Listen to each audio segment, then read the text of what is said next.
ATS. Ey.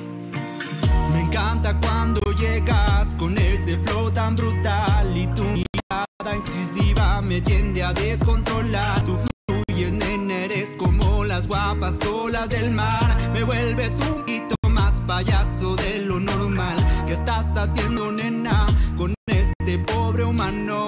Si soy...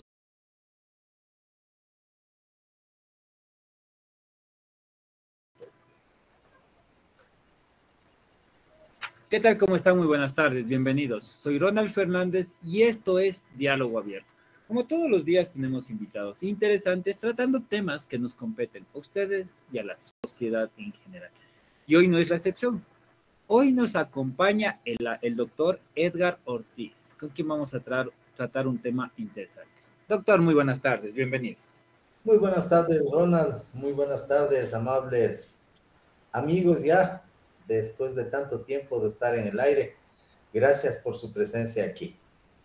Bienvenido. Y el día de hoy le he invitado al doctor Edgar Ortiz para conversar algo que está pasando, la reducción del tamaño del Estado, algo que muchos proponían y que muchos se venía viendo que se iba a dar.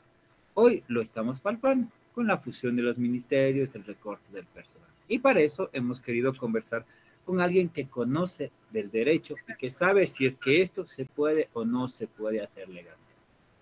Muy buenas tardes, doctor Edgar Ortiz. Cuéntanos un poquito. A ver, sabíamos muy bien que la reducción del Estado venían muchos proponiéndola y había unas posturas de a favor y en contra.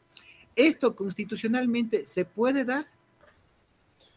A ver, mira, es importante continuar con el análisis que estuvimos haciendo la semana anterior. ¿Ya? La semana anterior hicimos un análisis de todo lo que era el preámbulo de esta ley y quedamos en esta ocasión de tratar los fundamentos planteados en las acciones constitucionales ensayados contra esta ley.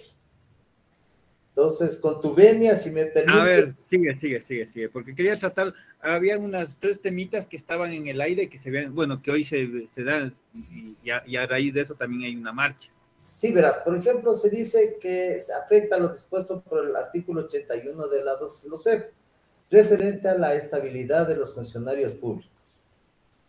¿Qué decía este artículo anteriormente? Las servidoras y servidores de las instituciones señaladas en el artículo 3 de esta ley, cumplidos los 65 años de edad, habrán llegado al tope máximo de su carrera en el servicio público, independientemente del grado en el cual se encuentren ubicados, sin que puedan ascender. Hasta los 65 años los funcionarios públicos podían ascender y no podían pasar de eso. Eso decía la ley. Ahora, ¿qué dice la reforma? Ya. Los servidores de carrera desde los 65 años se les aceptará la jubilación si cumplen con los requisitos y se les pagará la compensación. A los 70 años la jubilación es obligatoria y tendrá que retirarse y también recibirá compensación. Entonces, la reforma creo que no es lesiva, no está lesionando derecho alguno de los establecidos por la Constitución.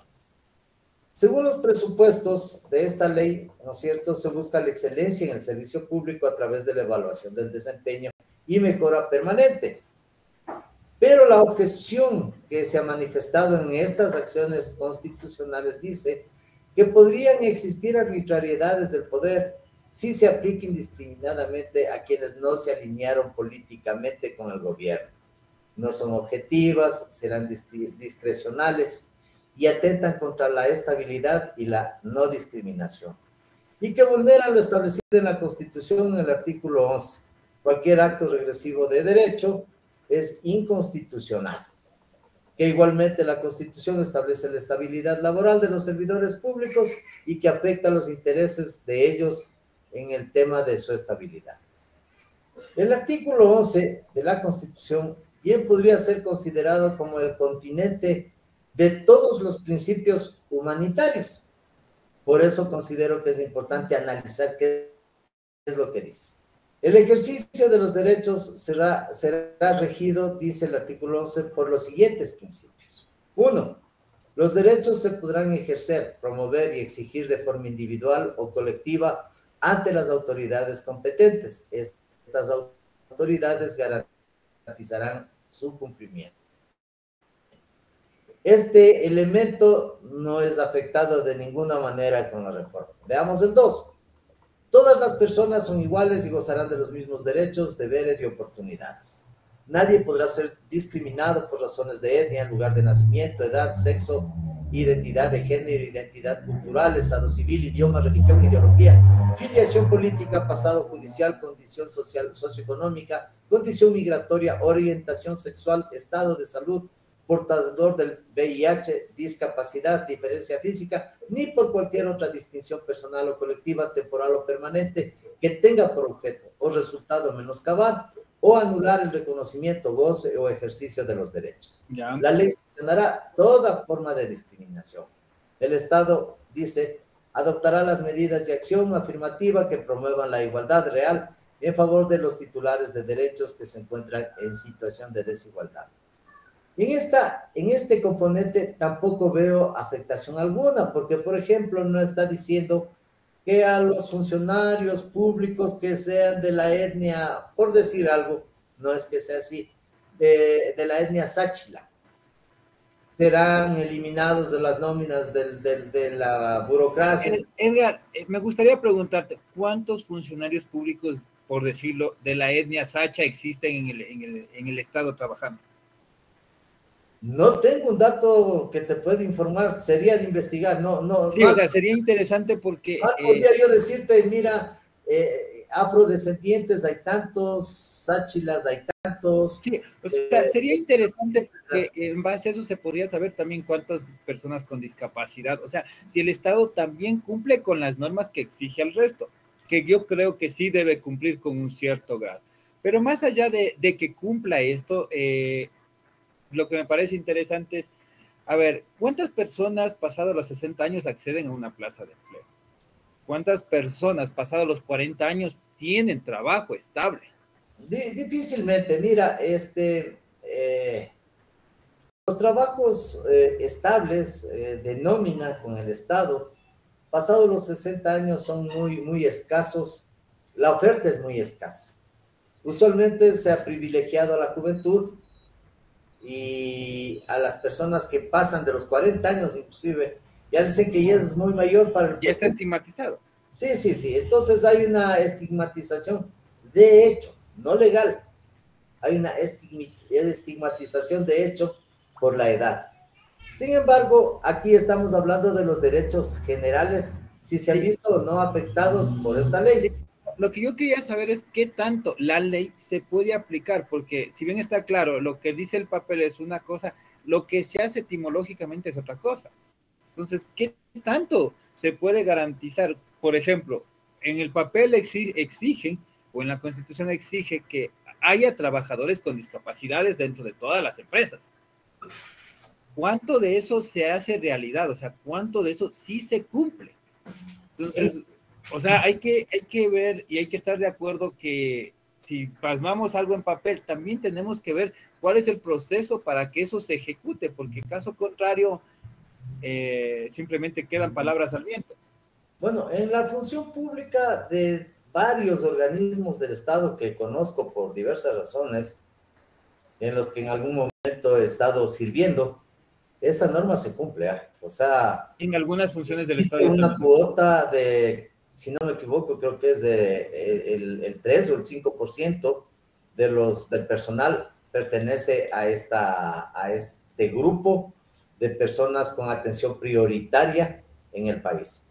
Entonces, las entidades del Estado lo cumplen a cabalidad. Inclusive eso más bien a veces ha generado abusos de parte de los beneficiarios. Porque si no, yo estoy por discapacidad, a mí no me pueden votar. Ajá, se hacen dueños de las plazas. Hago lo que yo quiero, no cumplo lo que tengo que cumplir. Y en algunas entidades muy contemplativas han adoptado decirle, vea, más bien no venga porque nos daña el trabajo y nosotros le mandamos a pagar el sueldo, poco más o menos. Sí, así ha funcionado. Eso es en la parte pública. Por si acaso. Igual conozco casos de personas, de jóvenes, de adultos, que están afectados por discapacidad y su trabajo es impecable.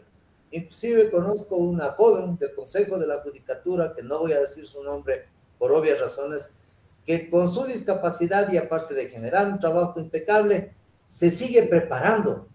Recién sacó una maestría en una ingeniería de informática, algo especial. Entonces, esas personas son plausibles. A esas personas el Estado debe protegerles más todavía. O sea, hay lo bueno y lo malo, y eso hay que estar claro, porque yo igual que tú, he visto personas con discapacidad que sí se sacan la madre. ¿Sí? Y a veces el sueldo que les pagan no es compensado con lo del trabajo que ellos hacen. Pero hemos visto también personas con discapacidad que se toman eso, o sea, es el derecho y punto. Haga bien o haga mal, o sea, incluso son prepotentes. Yo he visto personas con discapacidad que son muy prepotentes y tratan mal a las personas. A mí me ha tocado en 2 ocasiones que llegan y te tratan mal. Y el guardia dice, no, es que es con discapacidad, deje, espérese que se vaya, ya le pongo con otra persona. He visto guardias y otras personas que van a mediar porque la persona con discapacidad es la que te trata mal. Pero de esas personas no solamente, o sea, hay el bueno y el malo y en todo. Lo que de esto sí se tendría que hacer y al punto que quería llegar es cuál es la normativa o el procedimiento para que esto se ejecute y se ejecute de una buena manera, porque Ecuador tiene muchas leyes. Pero el problema es que no hay el proceso para garantizar que esa ley que le hicieron con toda la buena intención, con los mejores estudiados, con los mejores personas que hacen este tipo de cosas, buscando la ética y la moral, no la pueden aplicar bien porque no existen procesos. Bueno, para esto existen las evaluaciones de desempeño. Y me voy a referir un poquito adelantándome a algo que dice más adelante. Las evaluaciones de desempeño no son invento de esta ley como está tratando de insinuarse, ¿no? Ya. Las evaluaciones de desempeño vienen dadas desde épocas muy anteriores. Creo que, y si no me equivoco, quien fue presidente de la República, que en paz descanse, Sixto Durán Ballén, empezó con este tipo de cosas. León Febres Cordero hizo igual también una evaluación de funcionarios públicos. El señor Correa, otro que aplicó a rajatabla y sacó 200,000 empleados y metió 600,000, ¿no? O sea, ese tipo de cosas hemos vivido en el país. O sea, y eso, pero también hay que ver cómo salieron los funcionarios y a quiénes ingresaron. Y con quién compartí foro, el coronel Gutiérrez, hace unas 2 semanas atrás o 3 semanas atrás, en la época de él también compró partidas. Suprimió partidas. Entonces, no es algo que se esté haciendo, algo nuevo, novedoso, que por la maldad, por la gana de hacer daño. Mire, tenemos que ser un poco más ecuatorianos. El Ecuador no soporta una cartera de pago de empleados tan grande. Muchos empleados son innecesarios. Muchos cargos y organismos públicos se generaron duplicando tareas para hacer exactamente lo mismo. Y ahí venían las incongruencias, ¿no? El uno decía una cosa, el otro decía otra cosa. Por favor, es un solo país, somos una sola nación. Ahora, tampoco podemos perder de vista la crudeza y lo duro que resulta para un padre de familia que ha estado trabajando como funcionario público y que de pronto se ve sin ingresos. Eso le afecta a cualquiera. Y quienes alguna ocasión fuimos empleados públicos, lo hemos afrontado, lo hemos vivido, lo hemos superado. Entonces, ¿qué hay que hacer? Superar. Hay que organizarnos para superar, hay que emprender, hay que reinventarnos, hay que volver a generar desde nuestro reducto humilde, grande, poderoso o no. ¿Todos son capaces de reinventarse? ¿Perdón? ¿O es necesario tener la estabilidad económica para poder vivir bien? No. Mira, nosotros acá en el Valle, en Sangolquí concretamente, apoyamos muchos sectores de economía un poco deprimida, se podría llamar. Y es impresionante ver cómo las mujeres, sobre todo las mujeres, arrancan y sostienen sus hogares con emprendimientos. Y eso es lo que el país tiene. Tenemos que ir aprendiendo todos, por Dios. Si no nos da resultado una cosa, intentemos otra, pues. Pero no me va a sentar a la puerta de mi casa a llorar. Es que estos me botaron del puesto. Son procesos históricos, son procesos que se van dando, que se han dado y se seguirán dando a través de los tiempos. Lo que sí importa es lo que tú decías, Rona, que los procesos de depuración, que los procesos de selección de a quienes se les va a agradecer sus servicios sean transparentes, ¿no? Porque si no son transparentes, volvemos a caer en lo mismo que ya se ha caído antes. ¿Cómo lograr eso? Insisto, o sea, tendríamos que ir sembrando en los corazones nuestros y de nuestros hijos la honestidad, la transparencia, la verdad.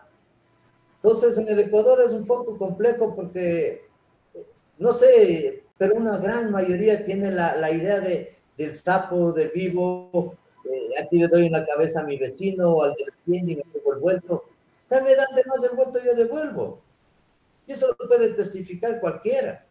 Puede decirte bien, gracias, te quedan viendo raros, me devuelve. Le digo, claro, me ha dado mal. Y te quedan viendo raro porque no es lo común. Cuando eso debería ser la norma.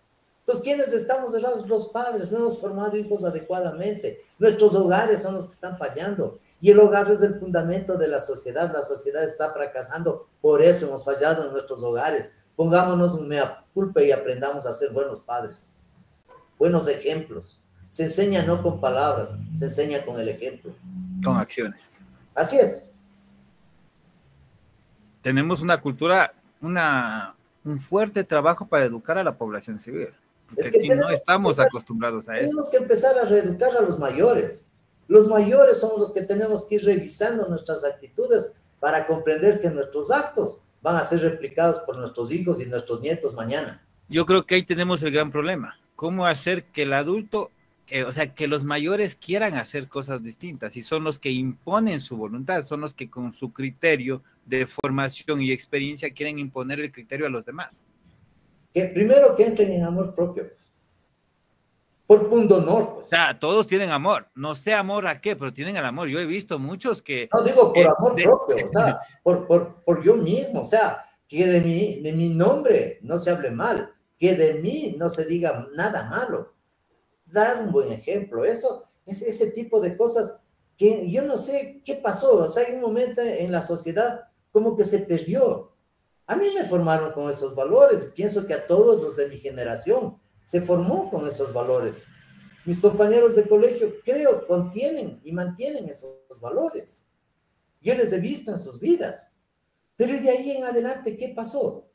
¿Por qué se perdió? ¿En qué momento perdimos el norte? Como sociedad, como familias, como hogares. ¿Dónde se perdió? Bueno, continuemos, que sí. El tiempo se nos va acabando. Y bueno, hoy parece que las redes sociales no nos están fallando, no sé si te enteraste, se cayó Facebook, YouTube y algunas redes sociales como Meet. El día lunes en entrevista se nos cayó hasta la red del Meet, en donde estábamos la sala. Cuéntanos. Ronald, una broma, yo también me caí, debe ser por la edad. Ya estaba. O sea, tú te caí. Ese fue el temblor de hoy, pues. Eso fue, pues, ¿en dónde fue? Pues por eso fue tan cerquita el epicentro acá en el norte, estabas andando. Bueno, continuando. Mira, este numeral 3 que vamos a tratar del artículo 11 es importante porque aquí sí amerita una explicación adicional. El artículo 3 del artículo 11 de nuestra Constitución dice: los derechos y garantías establecidos en la Constitución y en los instrumentos internacionales de derechos humanos serán de directa e inmediata aplicación por y ante cualquier servidor o servidora pública, administrativa o judicial, de oficio o a petición de parte.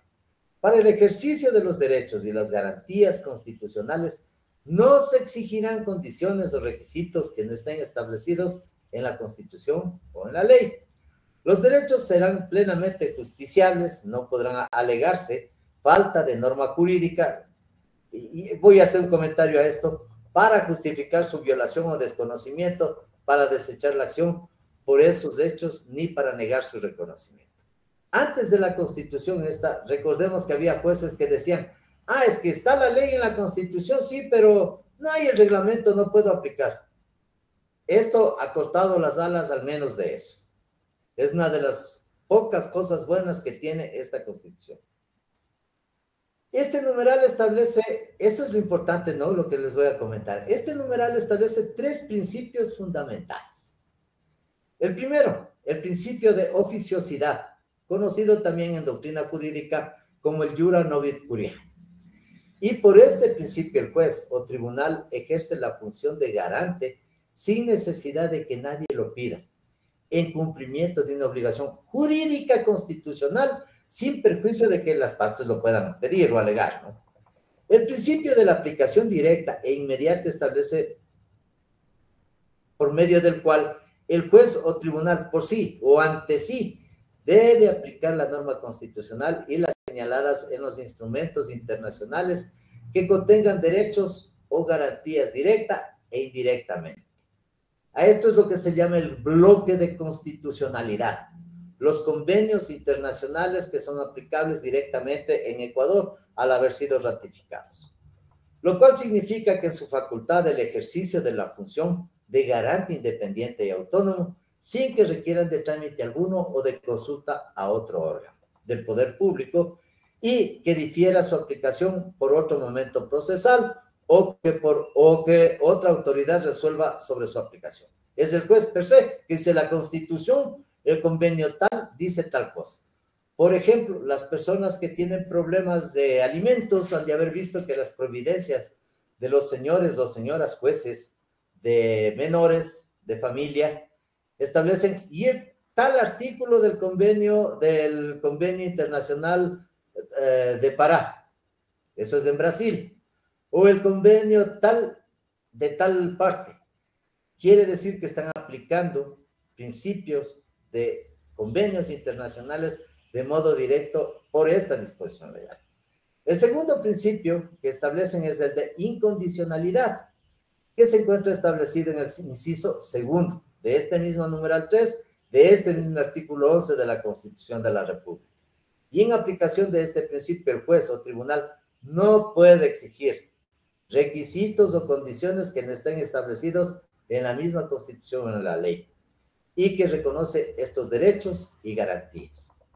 Y el tercer principio, el de plena justiciabilidad, ya me volví tartoso, de los derechos y garantías, en cuya aplicación el juez o tribunal no puede omitir la aplicación de las normas constitucionales o de los instrumentos internacionales que establezcan derechos y garantías por falta de ley que regule su aplicación, ya que son de aplicación directa e inmediata, sin que requiera requisito alguno para aplicarlas, salvo lo que establece la norma que lo reconoce, ya que esta misma reglamenta y regula.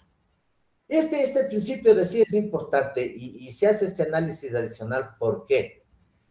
En base a este numeral de este artículo es lo que se han planteado las acciones que tuvieron ya un fruto, ¿no? Hay una resolución ya de la Corte Constitucional que lo veremos tal vez en las siguientes entrevistas o en la siguiente, según tú dispongas, y nuestro público querido nos sugiera, ya hay una suspensión parcial de la ley. ¿Por qué? Porque es una medida que se está adoptando para evitar posibles efectos negativos de la aplicación de la ley. El numeral 4, ninguna norma jurídica podrá restringir el contenido de los derechos ni de las garantías constitucionales. 5, también voy a hacer un pequeño análisis de esto. En materia de derechos y garantías constitucionales, los servidoras y servidores públicos, administrativos y judiciales deberán aplicar la norma y la interpretación que más favorezca su vigencia. Este señala el principio que se conoce como principio de operatividad. Y según este principio, el juez o tribunal deberá interpretar la norma jurídica que contenga derechos o garantías para aplicarla en la forma que más favorezca a su efectiva vigencia. Es decir, para que los derechos y garantías se les otorgue la tutela jurídica y efectiva expedita e imparcial, conforme a lo que dispone el artículo 75 de la Constitución de la República, que es fundamental para entender el proceso de cambio en la administración de justicia en el país. El 6 también amerita un pequeñísimo análisis.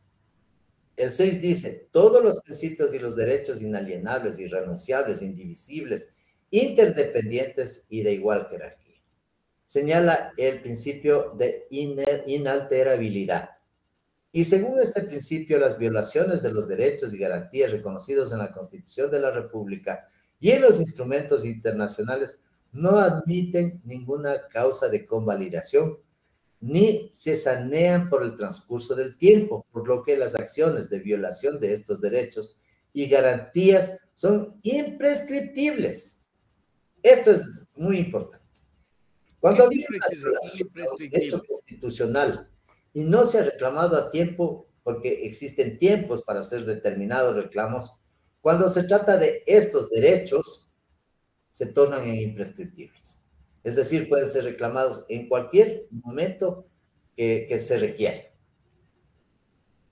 Es también uno de los elementos que ha sido usado como para impugnar la ley que estamos analizando. El artículo 7 no merita mayor comentario, dice el reconocimiento de los derechos y garantías establecidos en la Constitución y en los instrumentos internacionales de derechos humanos no excluirá los demás derechos derivados de la dignidad de las personas, comunidades, pueblos y nacionalidades que sean necesarios para su pleno desenvolvimiento. El 8 amerita igual un pequeño comentario. El 8 dice, el contenido de los derechos se desarrollará de manera progresiva a través de las normas, la jurisprudencia, la política pública. El Estado generará y garantizará las condiciones necesarias para su pleno reconocimiento y ejercicio. Será inconstitucional cualquier acción u omisión de carácter regresivo que disminuya, menoscabe o anule injustificadamente el ejercicio de los derechos. Justamente esto es lo que están planteando, ¿no? En las demandas, que hablan de que ha habido un proceso de desconocimiento de los derechos adquiridos por los funcionarios públicos y que se está aplicando una norma regresiva de derechos. Vamos a analizar esto, vamos a ver si es real, si es cierto, si hay la regresión o no. Este principio habla del principio de objetividad y según este principio es inconstitucional todo acto procesal que viole derechos o garantías reconocidos en la Constitución de la República o instrumentos internacionales o que se omitan los actos procesales de aplicación de tales derechos y garantías, por lo que el juez o tribunal procederá a verificar objetivamente si se han observado o no los referidos derechos o garantías del proceso, prescindiendo de toda consideración subjetiva de las causas de violación y en el caso de establecer objetivamente que en el acto procesal se violaron estos derechos y garantías por la acción u omisión, deberá excluirlos o rechazarlos conjuntamente con sus resultados inmediatos o mediatos. Esto es lo que está aplicando la Corte Constitucional en este momento. Esto es lo que está aplicando, por lo cual se están sancionando estas 3 leyes que envió el Ejecutivo. Sí, efectivamente. De las 3 leyes hay varios artículos que han sido observados y que están en este limbo jurídico que implica que no se pueden aplicar, no se pueden establecer hasta que la Corte resuelva su validez constitucional o su invalidez constitucional. Si es que hay violación constitucional, se declararán inválidos y es como que no existieron. ¿Cómo se define una violación constitucional? A ver, es complejo. Miren, no quisiera entrar en detalles, pero la Corte Constitucional ha tomado unas resoluciones que en cierta manera a mí personalmente me han llamado la atención. Una de las grandes áreas de protección de la Constitución han sido las personas afectadas por discapacidad, quienes gozaban de una estabilidad jurídica, ¿no es cierto? Y era sí un poco complejo prescindir de su servicio. Por eso que a veces comentábamos hace un momento que algunos se abusaban. Sí. Sin embargo, acaba la Corte Constitucional hace unos días atrás de resolver que si es que estas personas no están efectuando el trabajo, que es lo lógico, no están efectuando su trabajo real. Si es que estas personas culminan su tiempo de trabajo, pueden ser excluidas ya del servicio. Entonces, es una decisión un poco, yo le llamo dura, de parte de la actual Corte Constitucional, porque ya no está con la visión de apoyar o proteger a las personas afectadas por discapacidad, sino que les dice, bueno, esto se acabó el contrato y hasta luego. la ley establecía la Constitución establecía que se les dé una especie de protección, de un abrazo solidario, una especie de solidaridad social en el área laboral. Claro, pero el haber hecho eso ha sobrepasado muchos abusos también, claro, de grupos vulnerables. Entonces la Corte, inclusive antes de que entre en vigencia la ley, ya tiene resuelto esto de esa manera. Entonces, imagínense cómo las cosas están evolucionando. La misma Corte Constitucional ahora está mirando las cosas desde otras órbitas, desde otros andariveles, y obviamente sus resoluciones responden a esa nueva mirada a la realidad del país. Bueno, sigamos. Sí, el 9 dice, el más alto deber del Estado consiste en respetar y hacer respetar los derechos garantizados en la Constitución. El Estado, sus delegatarios, concesionarios y toda persona que actúe en ejercicio de una potestad pública estarán obligados a reparar las violaciones a los derechos de los particulares por la falta de eficiencia en la prestación de servicios públicos o por las acciones u omisiones de sus funciones y funcionarios y empleados públicos en el desempeño de sus cargos.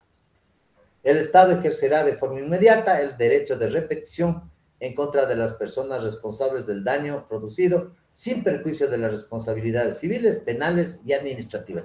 Esta partecita voy a hacer un pequeño alto para que entendamos qué dice la Constitución, porque muchos leen y no, obviamente, si no son abogados o no tienen una cultura jurídica básica, es complejo que entiendan esta parte. Ya. Aquí dice que el Estado tiene la obligación legal constitucional de si yo por un mal servicio como Estado que he brindado he causado un daño, tengo que reparar el daño. ¿Y a través de quién reparo el daño? Primero reparo el daño, ¿no es cierto? Económico, el daño existente, y luego me voy como Estado contra los funcionarios responsables de esa área. Eso se llama repetir el pago, la indemnización. Yo como Estado pago 20,000, 30,000 dólares, me voy contra el funcionario que causó el daño y le exijo que pague ese valor. Muchos de los funcionarios públicos lo pagan en años a través de sus sueldos, pero que los pagan. Yo tuve un caso muy interesante en el Seguro Social, en que justamente querían prescindir de los servicios de una persona afectada por discapacidad. Y el jefe, sin seguir los procedimientos adecuados, cogió y le votó prácticamente. Se siguieron los procesos, se ganaron y el Estado le devolvió el cargo, le pagó todos los sueldos, creo que salió 2 años de trabajo, le pagó los 2 años de trabajo más intereses, se alcanzó esa sentencia y le conminaron al jefe, a la persona directa que prescindió de sus servicios, a devolver ese dinero al Seguro Social. Entonces, ese tipo de cosas son luchas, es decir, miren, las cosas están, la ley está ahí, y se convierte en ley muerta cuando no hay quien reclame. Pero cuando no hay quien ejerza, quien presione. Si tú no reclamas, si tú no ejerces, queda en letra muerta. El problema es que de eso hay que ser claros. ¿Cuántos profesionales sí lo hacen y cuántos se hacen de la vista gorda para simplemente calentar el puesto? Bueno, los profesionales que calientan el puesto son los de los que se les va a prescindir en esta ocasión. Exactamente, o sea, la gente lo que menos quiere es trabajar. Nosotros, yo te decía, cuando sacaron esta ley, me gusta mucho, porque por fin les van a obligar a trabajar. Hemos llegado a instituciones en donde la chica está sentada limándose y aún empieza la hora a trabajar, entonces, y la gente haciendo cola allá afuera. O están tomando cafecito. Exactamente, llegan y a las 10. Señor, por favor, atiéndame, tengo que hacer otras cosas. A usted le pagan su sueldo aquí. Y está ganando y a sueldo mientras toma el café. Yo tengo que salirme a ganar la vida en la calle. Yo he visto personal que llega a las 9 de la mañana recién a tomar café en la oficina, cuando ya deberían estar trabajando. Entonces, ese tipo de cosas, o sea, por un lado es bueno que ya cambie todo este tipo de cosas, porque la gente se aprovecharon de eso. Y ojalá sean esas personas las que hayan salido Y se quede personal, como hoy estábamos viendo en el Seguro Social, y me alegró mucho que un poquito más y te atienden con una tacita de café en la sala de espera. O sea, En algunos lados está así. en el Seguro Social lo vi, me alegró mucho. Es ¿Por qué? sorprendente ver cómo en el país se ha despertado este amor al vecino, al ciudadano. A mí me alegró desde la salida de esta ley. Pero no teníamos que llegar a esos extremos para que la gente empiece a trabajar y a cuidar su trabajo. No a sentirse dueña del espacio, sino a cuidar el lugar que le da de comer. Correcto.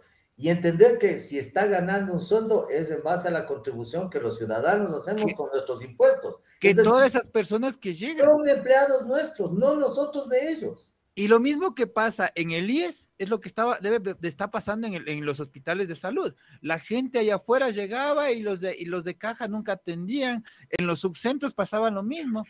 Y la gente, los que llegan ahí, los médicos que trabajan ahí es a base de la gente que llegan a esos hospitales, a sus centros de salud. Gracias a ellos tienen un trabajo. Si no llegan, no tuvieran trabajo. Así es. Pero tratan mal, no cuidan su área de trabajo, incluso menosprecian las mismas instalaciones donde ellos trabajan. Entonces, si no cuidan sus áreas de trabajo, si no cuidan a quienes del trabajo, ¿para qué están ahí? Mira, hay instituciones que, bueno, ha sido noticia pública, ¿no? Qué desinterés, qué poco amor a su institución a la que sirven y qué poco amor al país. Han comprado, por ejemplo, equipos de última tecnología y disculpando la grosería, no les ha dado la santa voluntad o la santa gana de armar los equipos y dejan que se dañen. Pero por Dios, ¿en qué cabeza entran? Ahí debería perseguirse a los funcionarios responsables esto, porque el Estado ha perdido mucho dinero con eso. Recuerda lo que pasó en Correos del Ecuador. Y en todas las áreas, no solo en Correos. Tenemos hospitales donde han traído equipos de última tecnología y han dejado ahí botados. Me refería que en Correos de Ecuador se perdió una máquina que llegó empaquetada y desapareció porque nunca le llevaron a Correos. Ese tipo de anomalías que se dio hace años, recuerdo, son increíbles. O sea, ¿hasta dónde puede llegar la inconsciencia del ecuatoriano? ¿Hasta dónde puede llegar la inconsciencia del funcionario público por no respetarle al país, por no respetarle al ecuatoriano, por no respetar a su institución a la que sirve? Lo que tú mencionas, eso también estaban hospitales, centros, o sea, muchas instituciones habían buenas herramientas que compraron, buenos equipos tecnológicos, pero al final del día los dejaron deteriorarse, los dañaron, porque quedaban en la intemperie, no había espacios donde almacenar, o sea, ni siquiera les daba la gana de abrir de las cajas. Sí.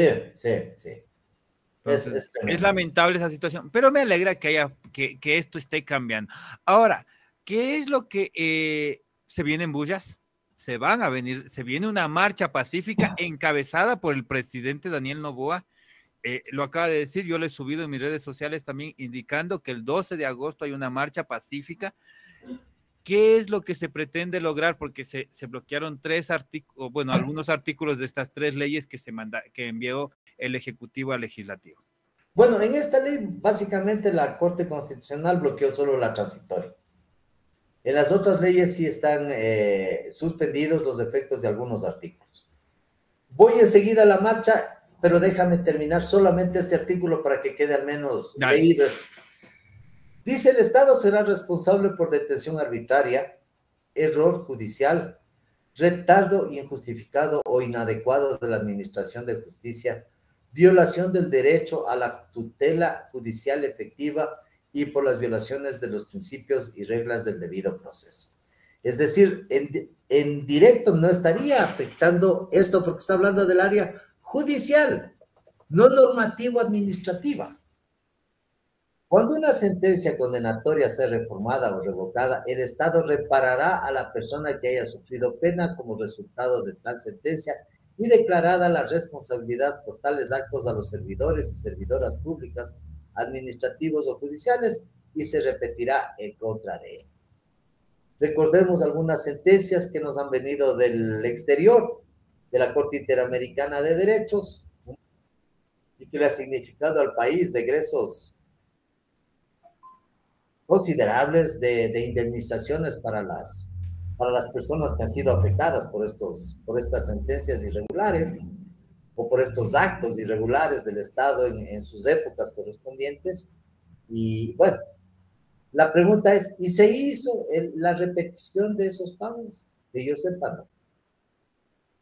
Que yo sepa, no se ha hecho la repetición. Yo Estado le pagué el indemnicé al señor o la señorita X y Z por tal violación. Perseguí a quien hizo malas cosas. Exigí que devuelvan la plata, que no es del señor que gobierna, quien quiere que fuera. Es de todos los ecuatorianos para el servicio de nuestras necesidades, para la satisfacción de las necesidades sociales. Eso es el artículo. Ahora, vamos al tema de la marcha. Mira, yo considero que la marcha es una manifestación pública, mientras sea pacífica, aceptable, por la cual uno u otro sector del país hacen notar, se hacen sentir cuál es su posición frente a un hecho, el que fue. No tengo conocimiento de la marcha que el señor presidente de la República esté organizando o vaya a propiciar, pero tengo entendido que será para avalar o protestar por la integridad de las leyes que él mandó.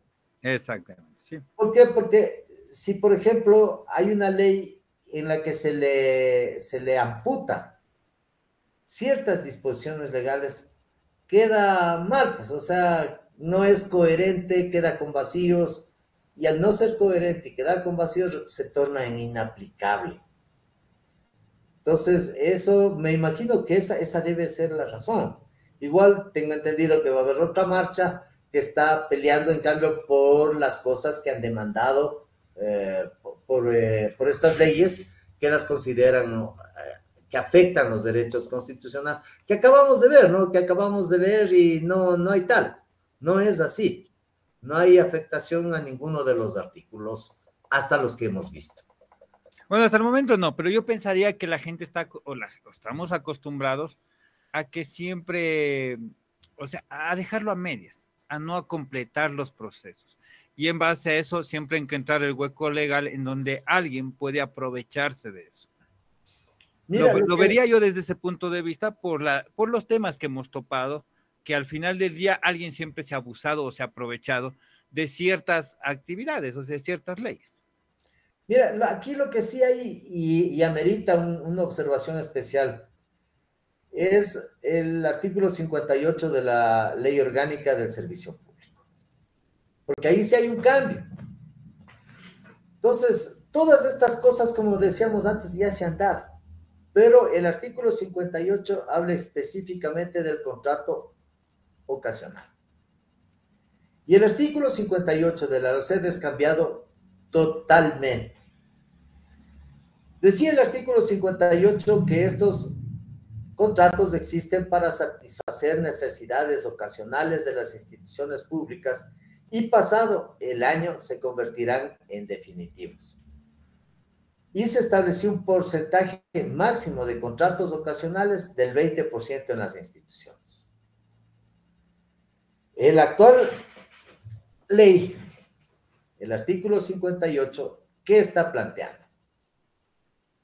Regulan los contratos de servicios ocasionales, precisando que la suscripción de estos contratos será autorizada por la autoridad nominadora, la máxima autoridad, para satisfacer necesidades institucionales, lo mismo, previo el informe de la Unidad de Administración de Talento Humano. Esto no había. ¿Por qué se requiere el informe de la Unidad de Administración de Talento Humano? Para ver si la necesidad es real. ¿Qué pasaba? Llegaba, por ejemplo, el gerente de X, Y, Z unidad del Estado y decía, no, yo necesito aquí un funcionario para tal cosa. Y le ponía, ¿en base a qué? A su criterio. Ahora se va a exigir que sea un criterio técnico. Además, analiza, siempre que exista partida presupuestaria y disponibilidad de los recursos económicos para ese fin. ¿Por qué? Le decían, a ver, yo necesito el funcionario para cualquier cosa y el señor va a trabajar aquí y hay que buscarle un sueldo de esto. Hay que buscar el espacio para que él pueda trabajar y punto, se acaba el problema. Correcto, y tenían que crear el espacio y tenían que crear la partida. Ahora es al revés. Ahora es un poquito más lógico. Si es que hay partida, entrará a trabajar, siempre y cuando haya la necesidad institucional informada técnicamente por la unidad de Pero administración. aquí he visto algunas cosas que ha pasado también. Es verdad, en algunos lugares del estado hay demasiado personal y se ha hecho tan burocrático que un proceso que debe demorarse horas se demora días. Pero hay lugares en donde sí falta personal, pero no hay las partidas para ingresar al personal. Y eso lo he visto en algunas agencias de control, que no tienen el personal, o sea, no tienen el personal capacitado, por decirle, tiene que cumplir ciertas especificaciones, sino tienen un personal básico. Entonces, ahí hace falta partidas que digan personal con tal, con un perfil tal, pero no hay eso. Entonces, eso también limita que se gestionen algunos procesos. Sí, Y eso, sí. eso lo he visto en algunas secretarías, esos temas. Entonces, ¿cómo cambiamos estos modelos? Porque si es verdad, estamos reduciendo una parte, pero también se podría estar afectando otros lados. Esta parte última tal vez te da parte de la respuesta. Estos contratos no podrán exceder de 12 meses de duración o hasta que culmine el tiempo restante del ejercicio fiscal en curso. Mira, de esto hay un ejemplo práctico que siempre lo han respetado, yo he visto, lo han respetado, se ha mantenido así. Habrá excepciones, no las sé, pero por norma general se han respetado. El INEC, en la época de censos del Instituto Nacional de Estadística y Censos, en época de censos, hace este tipo de contrato por servicios ocasionales. ¿Por qué? Porque necesitan levantar el censo nacional. Pues. Entonces contratan temporalmente personas para que ayuden en eso. Otra institución que he visto que hace este tipo de contratos y también los hace temporales, están un tiempo y les dicen gracias, acabó su contrato, gracias, es el registro civil cuando entran a campañas de cedulación y pasaportes. Entonces, esa es la idea, para eso se concibió esta ley, pero no para parar de las autoridades. Ahí viene el tema, o sea, hay alguien que siempre aprovecha los huecos legales para utilizarlo a su manera. Claro, ese es el problema. Y lo peor es que va quedando de herencia, va quedando como un lastre hacia las futuras autoridades, ¿no? O sea, llega la nueva autoridad y se topa con que en vez de tener 4 funcionarios, tiene 10. Exacto. Se nos va acabando el tiempo y se te va a ir la luz. Despidamos el programa, por favor, antes de que se nos quede. El doctor Edgar Ortiz están haciendo cambios de redes eléctricas. Dice, ha pedido Bella. Eso es tener enlaces, ¿no? Ya le van a cambiar hasta los postes ya. Ok, les agradecemos a todas las personas por seguirnos en las redes sociales. Denle like, compartan, comenten. Y el día de hoy nos acompaña el doctor Edgar Ortiz, con quien hemos tenido una charla muy amena acerca de las leyes que hemos estado topando semana a semana. Y si ustedes tienen dudas, preguntas, escríbanos en las redes sociales, escríbanos, déjenos sus comentarios, escríbanos a la radio o a los teléfonos de la radio, y de tal manera poderles contestar la siguiente semana. Edgar, palabras de despedida, no tus últimas palabras de despedida a la gente que nos sigue en este programa. Bueno, queridos amigos, amigas, Ronald, les agradezco infinito por la amabilidad que tienen de escucharnos. Siempre es un honor el poder estar y contar con su presencia virtual, con su presencia a través de redes. Sus preguntas son importantes, nos permiten comprender de mejor manera cuáles son las inquietudes que tenemos. Y a mí en lo personal, que soy alguien que lee, solamente lee, va aprendiendo. Humildemente, si algo no sé, me sientan a estudiar para yo también aprender y poder compartir con el cariño de siempre con todos ustedes. Gracias. Nos vemos hasta la próxima. Nos vemos hasta el día de mañana, que tenemos otro programa más.